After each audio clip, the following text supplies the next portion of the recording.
Balik kepada basic sahaja. Memiliki lesen memandu tidak wajib kepada rakyat Malaysia, tak wajib. Tetapi untuk memandu di jalan raya, lesen memandu adalah wajib. Pelik tapi logik ayatnya.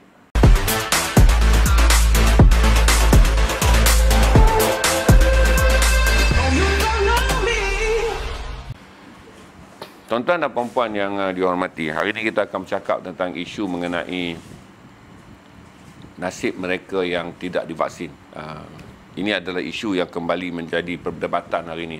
Apabila negara telah menuju kepada fasa 2, dia bukan lagi saja menjadi fasa sosial, di mana kita bercakap mengenai mereka yang tidak divaksin tidak dibenarkan memasuki pawagam, memasuki pusat membeli belah, tidak dibenarkan menyertai rekreasi tertutup, tidak dibenarkan menyertai acara sosial tertutup dan semua majlis-majlis sosial yang dibenarkan dalam fasa 2. Berarti dalam fasa 2, golongan yang tidak divaksin telah diisolasikan daripada menikmati pelbagai kehidupan yang berkaitan dengan sosial. Selepas ini tuan-tuan, apabila kita kembali kepada fasa yang lebih penting, iaitu sektor pekerjaan dan persekolahan. Hari ini telah menjadi isu. Saya ambil dulu logik untuk kita lihat dalam sektor pendidikan. Kita terdapat lebih 400,000 orang guru. Mengikut apa yang sedang dirancangkan, mereka yang tidak divaksin tidak akan dibenarkan mengajar secara bersemuka. Timbul pelbagai pandangan mengenai suasana ini. Tapi saya dah cakap dulu Green Lane ni pada 8 bulan sudah. Saya dah bercakap dah kata berhati-hati apabila anda tidak divaksin, anda akan kehilangan begitu banyak perkara. Kemudian itu adalah dalam sektor kerajaan yang buku hukum tulisnya lebih melindungi kaki tangannya. Maksudnya dalam penjawat awam ni apabila anda bekerja, proses pemecatan, proses mengeluarkan anda daripada jawatan adalah lebih ketat. Tapi bagaimanapun dah ada kata 2, di mana saya fikir kata 4.1 juta pelajar, iaitu kira-kira 2.2 juta pelajar sekolah rendah dan 1.9 juta pelajar sekolah menengah dengan ibu bapa ni. Kemungkinan akan berasa tidak selesa apabila anak-anak mereka akan berdepan dengan guru yang tidak divaksin, kerana kalaulah sekolah tepat dibuka pada 3 hari bulan Oktober, kita masih lagi mempunyai kumpulan perintis yang kecil dalam proses pemvaksinan di kalangan remaja. Berarti jumlah mereka yang disuntik pada waktu itu yang bermula dengan projek Pioneer ataupun kita panggil projek peluncur utama tu di Sarawak baru saja bermula, dan saya yakin pada 3 hari bulan Ogos hampir 100% pelajar yang akan kembali ke sekolah, iaitu 4.1 ke 4.2 juta ni, adalah remaja dan kanak-kanak yang tidak divaksin. Ini menyebabkan daripada, saya tak fikir sistem pendidikan akan terjejas kerana lebih 400,000 orang guru, hanya 2,500 yang telah mengesahkan tidak mendaftar dengan MySejahtera dan enggan untuk divaksin. Mana yang kalau yang lain telah bersetuju. Dan daripada jumlah tersebut, 80% lebih, iaitu kita mengambil kira 320 ke 330,000 telah pun menerima suntikan vaksin. Yang kita jangka pada hujung September, insya-Allah kesemua guru-guru yang telah menyatakan persetujuan untuk divaksin insya-Allah diutamakan, dan akhirnya mereka semua akan divaksin bagi membolehkan 3 Oktober apabila pendidikan bermula, semua guru-guru yang akan mengajar secara bersemuka akan divaksin. Maka timbul persoalan yang hari ini telah membawa kepada campur tangan NUTP dan juga Kesatuan Sekerja MTUC mengenai pelayanan dan juga hak yang ditakrifkan terhadap mereka yang tidak divaksin. Seperti mana kita bagi tahu kata normalisasi baru. Jangan saudara nak kata normalisasi baru ni pula Yahudi, Illuminati. Ini tak ada timbul dia, kerana ini adalah pandangan pakar sains yang diamalkan oleh negara Yahudi dan juga negara Illuminati. Di mana negara Illuminati, Mahfuz tolong bagi slide CNN tu. Ini negara bapa bagi segala Freemason dan Illuminati, di mana pekerja yang tidak divaksin dipecat 24 jam. Saya ambil bahawa agensi berita CNN memecat 24 jam. Ini berita lama yang saya dah beritahu pada saudara apabila Amerika membuka kembali negaranya kepada dari work from home, tapi kembali ke pejabat. Tindakan-tindakan keras mula dikenakan oleh negara Land of Liberty ataupun dipanggil sebagai negara-negara bapa hak asasi manusia. Bila cakap tentang Amerika Syarikat ni, para penyembah agama hak asasi manusia ni akan menyembah Amerika dengan menjadikan Amerika bapa bagi segala rujukan. Tapi di Amerika Syarikat, Tindakan keras diambil dengan pemecatan 24 jam. Kerana syarikat telah pun mengeluarkan pekeliling ketika work from home dilaksanakan 90 hari. Pekerja-pekerja media yang telah menerima keutamaan untuk divaksin di Amerika kerana kepentingan media dalam penyaluran maklumat kepada awam telah diberikan green card, iaitu kad utama ataupun kad priority. Tetapi terdapat pekerja yang enggan divaksin. Apabila proses kembali bekerja di pejabat dilaksanakan, pekerja yang kembali tanpa sijil vaksin dipecat 24 jam. Ini saya ambil daripada negara yang selalu disembah oleh penganut agama hak asasi. Manakala di Perancis pula, saya beritahu pada saudara, gerakan mereka yang tersisih daripada pemvaksinan, mereka yang enggan divaksin menjadi lebih besar. Di Amerika tak banyak demonstrasi, tetapi di Perancis adalah negara induk yang dipanggil sebelum datang Land of Liberty Amerika Syarikat pada tahun 1766. Revolusi Perancis lebih dulu diasaskan oleh kuasa rakyat, di mana terdapat antara 127,000 hingga 220,000 orang yang keluar berdemonstrasi selama 11 minggu berturut-turut, termasuk rehat lepas. Maksudnya rehat depan ni akan jadi minggu yang ke-12.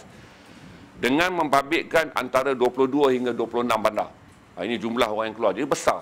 Tetapi apa yang dilakukan oleh Perancis adalah mengabai dan tidak mengendahkan golongan yang tidak divaksin, yang menuntut bahawa hak mereka untuk masuk ke pawagam, hak mereka untuk masuk dine-in, makan di restoran, hak mereka untuk menginap di hotel, hak mereka untuk sampai ke sektor pelancongan yang dinafikan. Berarti apa yang kita amalkan sekarang ni hampir sama apa yang diamalkan secara global oleh negara-negara yang lebih dulu melaksanakan proses pembukaan sektor sosial dan sektor ekonomi, di mana pembukaan sektor sosial dan sektor ekonomi telah mengasingkan mereka yang tidak divaksin. Ini menjadikan bahawa kita dah boleh lihat ini rentak yang akan diguna pakai. Penghujah-penghujah mengatakan bahawa apabila vaksin tidak diwajibkan, kenapa mereka disisihkan? Ini kata penghujah-penghujah yang menganggap bahawa agak dramatik dan agak kurang adil. Golongan yang tidak divaksin tidak dibenarkan menyertai sektor sosial dan kemungkinan kini akan timbul dalam krisis sektor pekerjaan. Tetapi apa yang boleh saya katakan kepada anda, walaupun si vaksin tidak diwajibkan di mana-mana negara, ingat 194 negara yang menyertai Pertubuhan Kesihatan Sedunia WHO tidak dibenarkan memaksa rakyatnya untuk divaksin. Ingat 194 negara yang menyertai WHO tidak membenarkan mana-mana negara menjadikan vaksin ini sebagai satu perkara yang wajib. Itu isyarat yang dihantar oleh WHO dan Malaysia adalah negara anggota. Tetapi saya bagi tahu juga pada saudara, kesemua negara yang berada dalam bawah-bawah WHO mengenakan undang-undang tidak membenarkan sebarang bentuk penerbangan ataupun penggunaan lapangan terbang ataupun penggunaan rentas negara ke atas mereka yang tak divaksin. Berarti walaupun vaksin tidak diwajibkan, tetapi semua negara bersetuju bahawa garis sempadan untuk direntas oleh mana-mana warga negara wajib adalah hanya untuk mereka yang divaksin. Jadi dia ada pertembungan di antara tidak diwajibkan oleh WHO tetapi dipraktikkan sebagai wajib dalam konteks rentas sempadan. Berarti saudara yang hanya divaksin boleh merentas sempadan mana-mana negara. Kesatuan Eropah lebih dulu mengamalkannya. Malah walaupun negara-negara seperti Amerika Syarikat, orang yang telah divaksin 2 dos pada minggu lalu telah diharamkan terbang ke Eropah. Kerana nanti saya akan tunjuk data jangkitan yang membawa kematian di Amerika kini melebihi 1,000 kes sehari. Amerika melonjak kembali dengan angka kematian yang tinggi dan jumlah angka kematian yang tinggi disumbangkan oleh masyarakat Amerika yang enggan divaksin. Jadi apa yang berlaku di negara kita sekarang akan timbul perdebatan. Buat masa sekarang, sekolah nak dibuka pada 3 hari bulan secara penuh. Berarti guru-guru akan hadir penuh, murid-murid akan hadir penuh, maka perdebatan berlaku. Sektor perbankan juga demikian, kerana sektor perbankan juga akan membabitkan mereka yang akan berkhidmat dengan masyarakat yang akan mendapat perkhidmatan langganan bersemuka daripada sektor perbankan. Perbankan atau NUBE juga mengeluarkan arahan bahawa akan ada tindakan yang akan diambil kepada pekerja-pekerja yang tidak divaksin. Ini menimbulkan satu perdebatan selepas ini. Apakah nasib mereka yang tidak divaksin? Tuan-tuan dan puan-puan, suka saya jelaskan. Saya lama dalam private sector ni, lama. Saya nak jelaskan pada saudara satu perkara yang saudara mesti fikirkan. Ekonomi tidak akan begitu baik selepas COVID-19. Ekonomi tak akan begitu baik. Ekonomi tak akan mencanak naik secara mendadak. Banyak syarikat akan menyusun semula penstrukturan mereka. Ini kita akan gambarkan selain daripada mereka yang tidak bekerja akan mendapat peluang pekerjaan kerana penstrukturan ekonomi akan membuka pelbagai ekonomi baru di bawah new normalisasi. Tetapi penstrukturan perniagaan juga akan menyebabkan akan berlaku retrenchment, pembuangan pekerja. Di mana syarikat-syarikat yang mula merasakan mereka perlu menyusun semula, terutama orientasi jahat yang selalu digunakan oleh syarikat-syarikat adalah menamatkan pekerja-pekerja yang bergaji besar, senior, kemudian mengurangkan kos pembayaran gaji dan mengambil pekerja baru yang dibayar dengan gaji yang lebih rendah tetapi mempunyai skill, motivasi, integriti dan juga pemulasan tenaga kerja yang lebih maksimum apabila mereka mengambil pekerja baru. Berarti salah satu daripada cara penyisihan secara halus yang tak boleh dicabar ataupun kalau dicabar di mahkamah perusahaan pun peluang untuk menang adalah tipis, iaitu mereka yang tidak divaksin. Berarti ia memberi lebih ruang kepada syarikat-syarikat yang ingin melaksanakan retrenchment ataupun pengurangan tenaga kerja, meletakkan kumpulan yang tidak divaksin sebagai entiti utama untuk disisihkan. Tetapi mereka masih menggunakan alasan ini adalah pengelecehan operasi kerana syarikat terjejas teruk setelah 18 ataupun 20 bulan tidak dapat beroperasi. Apabila mereka menghantar laporan kewangan dan kedudukan syarikat yang sangat kritikal kepada Jabatan Buruh, maka Jabatan Buruh tidak mempunyai pilihan kerana syarikat-syarikat ini berjaya membuktikan secara akaun kewangan mereka terjejas teruk.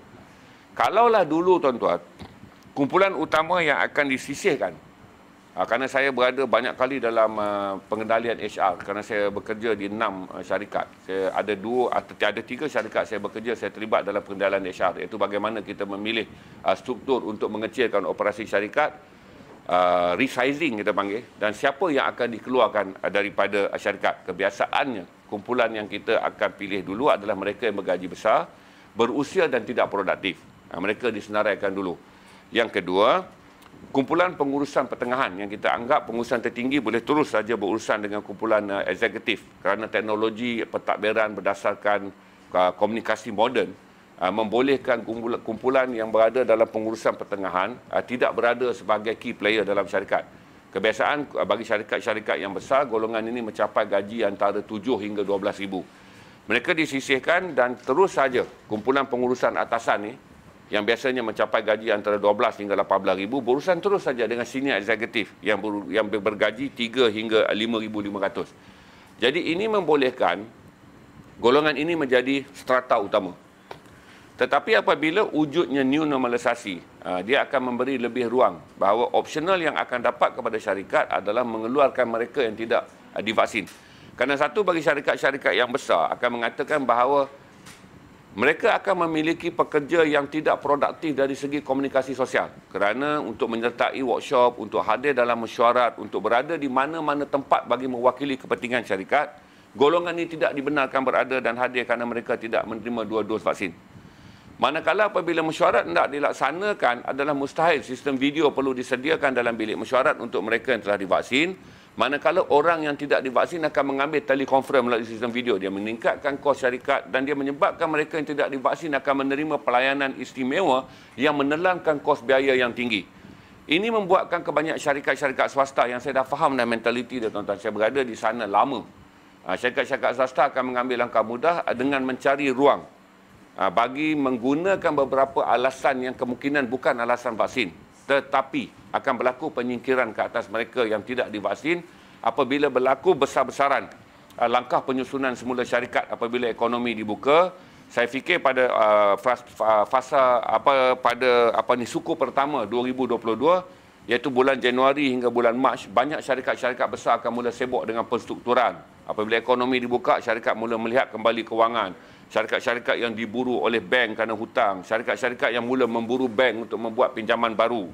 Kebanyakan syarikat-syarikat ini akan menghantar blueprint baru, apa yang dipanggil sebagai new normalization operation, potensi kewangan dan juga bagaimana penstrukturan korporat dibuat. Dan salah satu penstrukturan korporat yang selalunya mereka buat adalah mengurangkan kos operasi.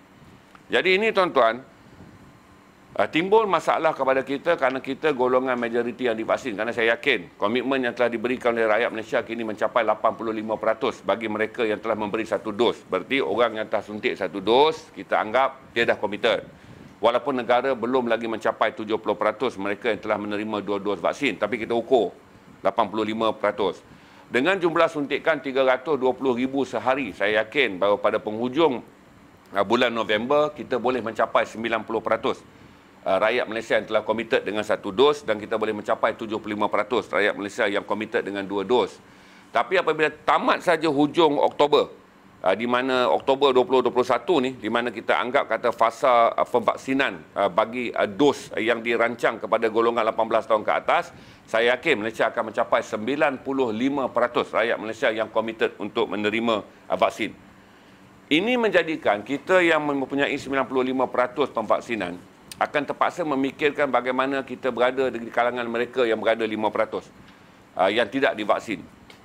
Bagi sistem kesihatan dan juga sistem kemanusiaan, berarti sekarang ni orang yang telah divaksin akan terpaksa menjaga keselamatan orang yang tidak divaksin. Kerana tuan-tuan tahu bahawa majoriti mereka yang divaksin, iaitu 97% orang yang divaksin, akan menerima jangkitan pada tahap 1 dan tahap 2, di mana ada kemungkinan besar Malaysia akan mengisytiharkan pada 1 hari bulan Oktober, 1 hari bulan November, negara ini adalah negara endemik. 1 hari bulan November tahun 2021. Saya yakin mengikut jadual dan juga tata cara dan tata urus yang dibuat oleh YB Khairy Jamaluddin, ada potensi kita akan mengisytiharkan endemik apabila fasa suntikan telah pun berakhir berdasarkan unjuran kerajaan pada 30 hari bulan Oktober 2021. Yang kita ingin memulakan kehidupan dengan menerima mereka yang dijangkiti COVID-19 pada tahap 1 dan tahap 2 sebagai flu. 3, 4, 5 saja yang akan dianggap sebagai kes COVID. Berarti orang yang tidak divaksin masih lagi boleh dijangkiti oleh kita. Berarti kalau saya ni ada tahap 1 dan Jack ada tahap 2, kami akan datang berinteraksi seperti biasa. Kerana satu, orang yang berada pada tahap 1 dan tahap 2, virusnya tidak berupaya menjangkiti orang lain. Virusnya tak upaya. Kerana virusnya hanya boleh berkitar dalam tubuh orang yang dijangkiti tetapi tidak boleh menjangkitkan orang lain. Walaupun virus berada dalam kawasan hidung sebagai zon yang paling sensitif, tetapi dia tidak cukup kuat untuk menghasilkan lebihan virus bagi menjangkiti orang lain. Tetapi kalaupun dia menjangkiti sesama orang yang divaksin, dia sama seperti mana kita hidup dengan flu sekarang, tuan-tuan. Orang-orang yang kena flu, dia akan minta MC. Ataupun kalau dia rasa flu okey, dia masih boleh bekerja. Tetapi endemik bererti COVID-19 hanya dianggap sebagai flu. Ini menyebabkan kalaulah kita berdepan dengan orang yang tidak divaksin, kita akan menganggap kita yang memberi bahaya kepada dia. Kerana sekarang tuan-tuan harus ingat, apabila new normalisasi berlaku, golongan yang tidak divaksin akan menjadi mangsa. Kerana selain daripada mangsa pengasingan sosial, mereka juga menjadi mangsa yang perlu kita lindungi kerana kita adalah ancaman mati kepada mereka. Ancaman maut, ancaman wabak kepada mereka. Kerana kita yang positif tetapi 1 dan 2. Ini akan menimbulkan satu lagi persekitaran kerja yang akan banyak difikirkan. Tetapi setakat yang saya tengok yang telah dilaksanakan, saya lebih suka tuan-tuan lihat ucapan saya bukan sebagai ucapan pro-vaksin atau anti-vaksin. Ucapan saya adalah melihat bagaimana proses sosialisasi dalam new normalisasi akan diamalkan. Ini akan menjadikan, satu saya berani jaminlah, bagi kumpulan sumber manusia ni, saya dah tahu dah cara mereka buat keputusan, tuan-tuan. Saya berada dalam pengurusan tertinggi lama dan selalu suara-suara pandangan-pandangan yang humanis, yang bertimbang rasa ni adalah yang terakhir difikirkan. Selalunya kumpulan-kumpulan HR dan syarikat-syarikat korporat yang besar akan berfikir pandangan pragmatis, iaitu apa yang logik dan wajar dilakukan bagi membolehkan sesuatu masalah syarikat diselesaikan. Kalau syarikat perlu mengecilkan operasi, cari di mana sizing perlu dibuat. Dan saya yakin sizing kali ini akan menumpukan mereka yang tidak divaksin sebagai kumpulan yang perlu dikeluarkan daripada syarikat. Jadi tuan-tuan fikir semua benda ni, kerana saya tak fikir, kata saya berada lama, tuan-tuan. Akta buruh tidak banyak memberi perlindungan. Saudara pun tahu begitu banyak retrenchment dibuat secara berleluasa sebelum COVID pun. Apabila negara mula mengalami kemelesetan ekonomi pada 2015, sampailah sebelum COVID-19 melanda. Saudara dah lihat begitu banyak syarikat-syarikat besar. Syarikat-syarikat yang untung berbilion daripada sektor perbankan pun mengatakan mereka perlu membuat pengecilan operasi kerana kos operasi. Penutupan cawangan-cawangan bank kerana orang pergi kepada online banking. Penutupan cawangan-cawangan bank kerana pengambil alihan dan juga JV bank. Penutupan cawangan-cawangan bank atas alasan keselamatan dan pelbagai.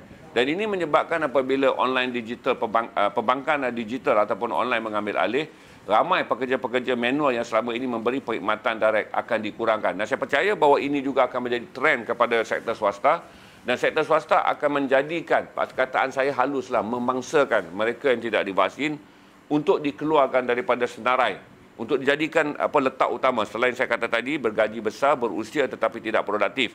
Mereka dikeluarkan kerana kerja mereka boleh diambil oleh senior eksekutif dia. Berarti naikkan pangkat seorang eksekutif pada senior eksekutif dengan gaji minimum antara range 20 ke 30% daripada gaji eksekutifnya kepada senior eksekutif. Keluarkan seorang pengurus ataupun penolong pengurus yang memiliki gaji antara 5 ke 8 ribu ringgit.